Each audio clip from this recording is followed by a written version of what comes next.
तो मतलब एक कहते हैं ना ईगो, मुझे लगता था कि शायद ये सिस्टम हम लोगों के लिए बना ही नहीं। पढ़े लिखे थोड़ी ना ऐसे सिस्टम करेंगे, राशन पानी का ये कोई सिस्टम होता है। तो जब मैंने इस सिस्टम में पहली बार जुड़ी, तो महसूस हुआ कि हाँ, ये सिस्टम पढ़े लिखों के लिए नहीं, ये उन सभी के लिए है जो आगे बढ़ना चाहते हैं, चाहे वो एक नॉर्मल सी हाउसवाइफ है, चाहे वो पढ़ी लिखी है, चाहे वो कोई भी है, इस सिस्टम को हर एक कर सकता है। तो कहानी शुरू होती है कि नीतू ने मुझे बोला कि मामी आप इसमें आने की कोशिश करो, अच्छा है, आप इसमें बहुत अच्छा काम कर सकते हो। लेकिन मुझे लगा कि नहीं, ये सिस्टम मेरे लिए नहीं है। मैं उसे टालती गई, 1 साल से मैं उसे टाल रही थी। इवन उसने एक दिन मेरी मधु बहन से भी मुलाकात करवाई, उसने भी मुझे बहुत समझाया, लेकिन तब भी मेरे अंदर वही था कि नहीं, मेरे लिए ये सिस्टम नहीं है। बात है 31 अक्टूबर की, दिन का मेरे ख्याल से 12 साढ़े 12 बजे था। नीतू जा रही थी रायपुर अपनी पीयूसी में, तो मुझे कहने लगी मामी चलो। मैंने मजाक में ऐसे ही बोला, मैंने कहा मेरे पास पैसा वैसा नहीं है, मैं नहीं जा रही हूँ अभी, भाई सैलरी वैलरी आती है 6 7 तारीख के बाद, इसके बाद हम देखेंगे। तो उसने कहा ठीक है मामी, पैसा नहीं है तो पैसा भी मैं लगाती हूँ, मगर आप चलो। तो हम लोग गए, यहाँ से सामान लेकर आ गए। सामान लाने के बाद मैंने नीतू से सिर्फ एक बात बोली कि नीतू सामान तो ले आए, इसके बाद मुझे कुछ मत बोलना, ना मुझे मीटिंग में बोलना, ना मुझे कहीं आने के लिए बोलना, क्योंकि मेरे पास टाइम नहीं होता है, क्योंकि मैं ऑलरेडी टीचिंग में हूँ। मैं पढ़ाती हूँ, सुबह सुबह से लेके शाम तक मैं पढ़ाती हूँ, तो मेरे पास इन सब चीजों के लिए टाइम नहीं है।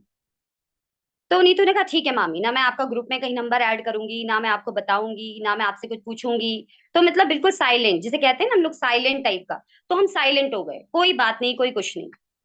अचानक से 1 1.5 महीने बाद मुझे कॉल आता है। तो वो था मेरे डाउनलाइन का, सुनीता का, जो जिसे कहते हैं मेरी बहुत क्लोज टू माई हार्ट, कहते सबसे प्यारी बहन। क्योंकि जब मैंने शुरुआत में अपने साथ 5 लोग जोड़े थे, तो उन 5 लोगों में 4 तो मेरे परिवार के थे, और एक अकेली जो सुनीता थी वो बाहर की थी। कहते ना अपने साथ देते हैं, तो मुझे लगता है मेरी अपनी सबसे बड़ी वही थी जिसने मेरा साथ दिया, क्योंकि बाहर का इंसान का साथ देना मतलब अपना होना। तो और वो भी साथ कैसे दिया कि हॉस्पिटल में हम गए थे, मेरी भाभी का एक्सीडेंट था, तो वहां पर मैं जाती थी खाना वाना लेके, तो सुनीता भी वहां मिलने के लिए आई थी। तो ऐसी बात बात में बात आई, मैंने कहा सुनीता तुम राशन कहाँ से लेते हो? तो सुनीता ने बताया कि दीदी ऐसे ऐसे। तो मैंने कहा एक बारी मेरे साथ राशन लेके देख लो। उसने कहा दीदी ये जोड़ने तोड़ने वाला सिस्टम मैं बिल्कुल भी नहीं करूंगी। तो मैंने कहा हाँ हाँ, मैंने कहा मैं भी नहीं कर रही हूँ, तू भी मत कर, हमने कहा सिर्फ राशन लेंगे। तो उसने कहा ठीक है दीदी, हम राशन ले लेते हैं। तो राशन लेकर भी आ गए, शांत हो गए, मेरी कोई बात नहीं, 1 महीने के लिए सब कुछ शांत। ना मुझे ये पता आरसीएम क्या है, ना मुझे इसका हिस्ट्री पता, ना इसकी ज्योग्राफी पता, ना मैंने कभी सुना, ना मैंने कभी देखा। 1 महीने बाद अचानक कॉल आता है सुनीता का मेरे पास कि दीदी आपसे कोई बात करना चाहता है। तो मैंने कहा ठीक है, कौन है, बात करवा दो। तो सुनीता बोलती है कि दीदी हमारे आरसीएम से है। मैंने कहा वो आरसीएम से तो बिल्कुल बात मत करवाना, मतलब मैंने इस तरह से बोला। उसने कहा दीदी एक बार बात कर लो। तो दूसरी तरफ से आवाज आती है, हेलो जय आरसीएम बहन, मैं कृष्णा चौहान बोल रही हूँ। तो मैंने कहा हाँ जी। मैंने कहा और कैसे हैं आप? मतलब बहुत ही इंटरेस्टिंग सा साउंड था, अच्छा लगा मुझे बात करके।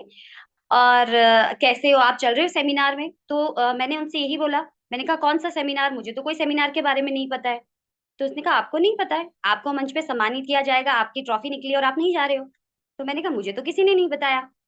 कहते अच्छा, आप आओ, यहाँ पर इस जगह पर सेमिनार है और आप तो नजदीक में रहते हैं, तो आप आओ। तो मैंने कहा चलो मैं सोच के बताऊंगी। ठीक है, उसके बाद बात खत्म, कोई बात नहीं हुई। फिर सुनीता मुझे वापस कॉल करती है, दीदी आप जाते क्यों नहीं हो, जाओ, वहां पे आपको सम्मान दिया जा रहा है। तो कहने का मतलब, देखो हमारी सफलता के पीछे वो सबसे बड़ा इंसान होता है कि जो हमें एनकरेज करता है आगे बढ़ने के लिए। तो आई थिंक सुनीता वो इंसान थी कि जिसने मुझे पहला एनकरेज किया, और दूसरा वो इंसान थी मेरी भाभी। फिर मेरा भाभी का कॉल आया जिस दिन सेमिनार था, मैंने अपने हस्बैंड से बात करी। मैंने कहा यार ऐसी ऐसी बात है, वहां पर जा रहे हैं सम्मान के लिए। तो मेरे हस्बैंड हंसने लगे, कहते राशन लेके सम्मान, कहते ऐसे सम्मान तो मैं पता नहीं कितने खरीद लेता हूँ। तो मैंने कुछ नहीं बोल पाई, क्योंकि मैं इतना कुछ जानती तो थी नहीं। तो मुझे भी, मैंने ज्यादा कुछ बोला नहीं कि हाँ जाना चाहिए या नहीं जाना चाहिए। तो फाइनली फिर भाभी का कॉल आया, ये आई थिंक 10 बजे की बात रही होगी सुबह। तो भाभी मुझसे कहती कि आप जा नहीं रहे हो? मैंने कहा कहाँ? कहते वहां जाना है आपको। तो मैंने उनसे यही कहा, मैंने कहा भाभी ये तो ऐसे ऐसे मजाक बना रहे हैं मेरी। तो फिर मेरी भाभी ने इनसे बात करी कि भैया आप क्यों नहीं जाने दे रहे हो? तो उन्होंने बोला कि अरे बहना ऐसा कुछ नहीं होता, ये फालतू रमेश नहीं है, कहते एमबीए करके बंदी राशन पानी बेचेगी। तो मैंने भी शांत हो गई। फिर अचानक उनको ट्विस्ट हुआ, उन्होंने 11 बजे मुझे बोला कि तुम जाना चाहती हो? मैंने कहा हाँ एक बार देखना तो चाहती हूँ कि आखिर है क्या, इतने सालों से राशन खाते हैं, कभी राशन तो हमें सम्मान मिला नहीं। और I think यहाँ पे इंदिरा भी सम्मान नहीं दिया। तो मैंने चलो एक बार देखा जाए कि आखिर ये राशन खाते कैसा सम्मान मिलता है। मैं गई, तो वहां पर जो फीलिंग आई, तो वो फील ऐसी थी कि मैं आपको बयान नहीं कर सकती, लफ्ज ही नहीं मेरे पास। तब इतनी रिस्पेक्ट हमें कभी भी नहीं मिली। हमारे चाहे अपलाइन हो, चाहे बड़े कितने भी सीनियर लीडर हो, देखो यहाँ पर जब हम सिस्टम से जुड़ते हैं तो हमें चीजों के बारे में पता चलता है कि कौन कितनी बड़ी पोस्ट पे है। सुषमा दीदी के बारे में मुझे पहले बिल्कुल भी नहीं पता, क्योंकि उनका भी मुझे एक वेलकम कॉल आया था, लेकिन मैंने इग्नोर किया। मैंने ऐसे ही किया कि कोई, जब मैं सिस्टर जुड़ी तो मुझे पता चला कि वो कितनी बड़ी है। पूरी उत्तराखंड, जिसे कहते हैं ना कि पूरी उत्तराखंड के अंदर नाम है उनका। तो उस दिन मुझे एहसास हुआ कि कभी कभी हमें लगता है कि किसी की कॉल आने से हम इग्नोर कर देते हैं, लेकिन वो इंसान कौन है हमें ध्यान देना चाहिए। तो वहां गई, अच्छा लगा। मेडल मिला, ट्रॉफी मिली, बहुत सम्मान मिला, खुशी मिली कि यार इतने टाइम से मैं एजुकेशन फील्ड में काम करती हूँ। मैंने कई जगह जॉब्स किए हैं। मैं as a coordinator, as a admin head भी काम कर चुकी हूँ। मैंने इतनी टीम को हैंडल किया है। लेकिन यहाँ का जो नेचर है, यहाँ का जो कल्चर है, वो मुझे बहुत ही, जैसे कहते हैं ना, हार्ट टचिंग, बहुत अच्छा लगा। और आई थिंक उस हर एक महिला को अच्छा लगेगा कि जो राशन खाने के बाद हमें इतना सम्मानित किया जा रहा है।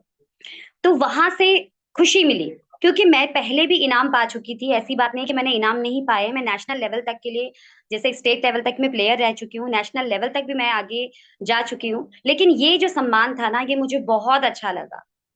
तो ऐसा नहीं है कि ये जो महिलाएं मेरे साथ बैठी हैं कि हम घर पे काम कर रही हैं तो हम कुछ नहीं कर सकते। आप लोग वो कर सकते हो जो एक पढ़ा लिखा इंसान भी नहीं कर सकता। कैसे? क्योंकि राशन तो सभी ने खाना है, मैंने भी खाना है, आपने भी खाना है। तो ये बिल्कुल ना समझे कि हम नहीं कर सकते, या ये सिस्टम सिर्फ पढ़े लिखों के लिए। ये हर एक इंसान के लिए, चाहे वो पढ़ा लिखा है, चाहे वो बिल्कुल भी पढ़ा लिखा नहीं है। तो उस दिन एहसास हुआ कि मतलब ये सिस्टम कुछ और है। जो मैं समझ रही थी वैसा नहीं है। ये सिर्फ राशन वाला सिस्टम नहीं है। ये हर एक उस महिला को आगे निकालना चाहता है, जो महिला अपने घर के कामों के कारण अपना कैरियर नहीं बना पा रही है। देखो, हमें तो फिर भी अवसर था, हम बाहर जाके कुछ कर सकते थे। लेकिन कई महिलाएं मेरे साथ ऐसी जुड़ी कि जो अपने घर पर अपने बच्चों को देखभाल के कारण से ना कुछ अपना करियर आगे नहीं बढ़ा पा रही थी, लेकिन आज वही महिलाएं इनकम ले रही हैं। तो बहुत खुशी मिलती है। तो कहानी वहां से शुरू हुई। और जनवरी की बात है, ये सेमिनार हुआ था हमारा। तो जनवरी के बाद आगे आगे बढ़ता गया। कई बार रिम्पी बहन ने बोला कि आपकी कहानी लेनी है, लेकिन मुझे लगा कि शायद मैं कहानी लायक नहीं हूँ, अभी मेरी वो पहचान नहीं है। लेकिन आज मुझे लगता है कि शायद वो पहचान बनने लगी है। शायद मैं भी महिलाओं के लिए शायद प्रेरणा हूँ, क्योंकि लोग मेरी बात मानते हैं, लोगों को सम्मान मिलता है, तो मुझे खुशी मिलती है। तो सब मैं इसमें सीख पाई हूँ, वो केवल और केवल मैं कहती हूँ, हमारे टीम ग्रुप बैठे हैं ना, जो पूरी टीम को इतना आगे बढ़ा रहे हैं। तो आप सभी जितनी बहनें इसमें जुड़ी हैं, बिल्कुल ध्यान रखो कि कभी भी अपने मन अपने हताश नहीं होना है कि हमारे साथ लोग नहीं जुड़ रहे हैं। ऐसा सबके साथ होता है। सोचो ना, आज सुषमा दीदी जो इतनी ऊंचाई पर पहुंची है पूरे नेशनल लेवल पे, आप ये सोचो ना, इतने बड़े मंच पर हमारे का नाम रोशन है। कभी उनके साथ तो सिचुएशन आई होगी, एकदम तो उनको भी इतना बड़ा मुकाम नहीं मिला। उन्होंने भी जो मुसीबतें हम आज झेल रहे हैं, वो मुसीबतें झेलकर आ गई भी। मैंने इतने बड़े मंच को संचालित करती हैं, तो वो मुसीबतें उन्होंने भी झेली होगी। तो ऐसा नहीं, ये मुसीबतें हमारे साथ आ रही है, ये मुसीबतें हर एक महिलाओं के साथ है। चाहे वो पढ़ी लिखी है, चाहे वो पढ़ी लिखी नहीं भी है, चाहे वो घर में है, चाहे बाहर है। तो मैं सभी बहनों से कहना चाहूंगी, ये जो कहानी मेरी है अभी भी नहीं है। कहते हैं ना, short कुछ समय और यहाँ तक की कहानी अभी भी सीख रही हूँ।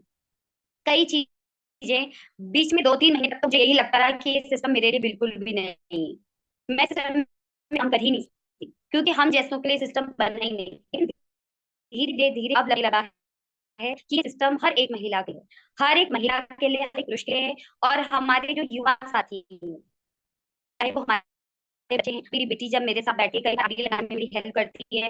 कई बार क्या होता है कि मेरे पास टाइम कम होता है, बिकॉज मैं ऑलरेडी एक ट्यूशन लाइन में जुड़ी हूँ, मेरे पास कई बच्चे जो पढ़ने आते हैं।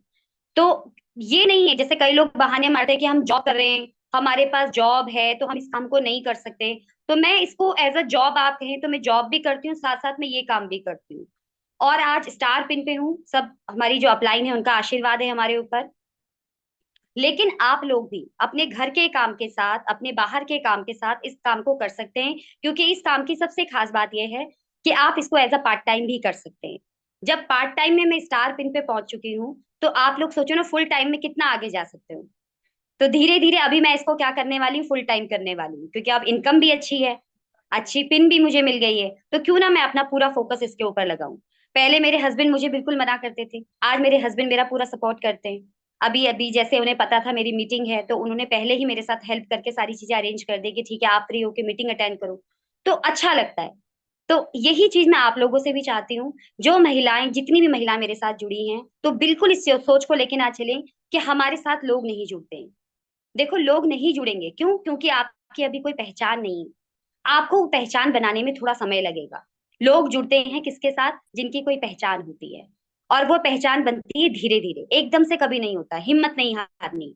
ये नहीं सोचना है कि मैं 1 महीने सिस्टम में आई और 1 महीने के बाद ही सारे लोग मुझसे जुड़ जाएंगे। तो ऐसा बिल्कुल भी नहीं होगा।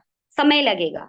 और समय के बाद जो फल आपको मिलेगा वो बहुत मीठा होता है। आज 7 तारीख, कल ही हमारी खाते में सैलरी ट्रांसफर हुई है, तो सबसे पहले मैंने अपने हस्बैंड को ही दिखाया कि देखो आप कहते थे राशन पानी खाना, तो देखो अभी यहाँ से हमें सैलरी आने लगी है। अच्छा लगता है। और जगह आप प्राइवेट जगह जॉब करते हो ना, मैंने तो कई जगह जॉब किया है, तो वहां पर क्या होता है कि सैलरी का बोलते बोलते 1 तारीख से शुरू होता है और 15 तारीख तक आपका टाइम खिंचता है सैलरी लेने में। क्योंकि मैंने इतनी सारी ऑर्गेनाइजेशन में काम किया हुआ है, वहां पर यही प्रॉब्लम होती है। कभी सैलरी टाइम पर मिलती है, कभी नहीं मिलती है। तो यहाँ पर देखो कितना खूबसूरत सिस्टम है कि हमें किसी से सैलरी मांगनी नहीं पड़ती है। 3 तारीख को हमारी सैलरी बनती है और 7 तारीख को हमारे खाते में ट्रांसफर होती है। तो ये जो सिस्टम है ना, आपको किसी से कुछ मांगने नहीं देगा, आपको खुद देगा, आप जो डिजर्व करते हो। तो ये जो सिस्टम है ये सिखाएगा आपको बोलना, आपकी पर्सनालिटी डेवलप करेगा। आप जो हो, आप बिल्कुल नहीं रहने वाले। तो यही चीज है। बस ये छोटी सी कहानी है मेरी। आशा करती हूँ सबको अच्छी लगी होगी। और अगर कोई बोलने में मुझसे गलती हुई है तो इसके लिए क्षमा चाहती हूँ। और फिर से मैं कहना चाहती हूँ, हमारे जो टीम लीडर है, आप बहुत बहुत लकी हैं जो इतनी अच्छी टीम का हिस्सा हैं। जहां पर आशीष भैया, जैसे कहते हैं ना, हमारे परिवार के गार्जियन, वो कभी भी किसी भी महिला को अकेले नहीं छोड़ेंगे। वो बिल्कुल अपनी छोटी बहन की तरह उनको आगे लेके जाएंगे। और हमारी टीम की जितनी भी महिलाएं हैं, उनका सिर्फ एक ही सपना है कि हर एक महिला कॉन्फिडेंस बने, सेल्फ कॉन्फिडेंस उनके अंदर हो। तो मैं बहुत बहुत धन्यवाद देना चाहती हूँ भैया का, कि जो इतना कहते हैं ना, मैं तो कहती हूँ भैया को पूरे नेशनल लेवल का गुरु होना चाहिए, कि हर टीम को गाइड करें, ताकि हर एक महिला उनका धन्यवाद करे। तो धन्यवाद भैया, जो आपने गाइडेंस दी। आशा करती हूँ कि मैंने अच्छा बोला होगा, और फिर भी कोई गलती होगी तो इसके लिए क्षमा चाहती हूँ। तो धन्यवाद। अपने शब्दों को विराम देते हुए नीतू को बोलती हूँ, फिर से आप कंटिन्यू करें अपना आगे। धन्यवाद। जय आरसीएम सभी को।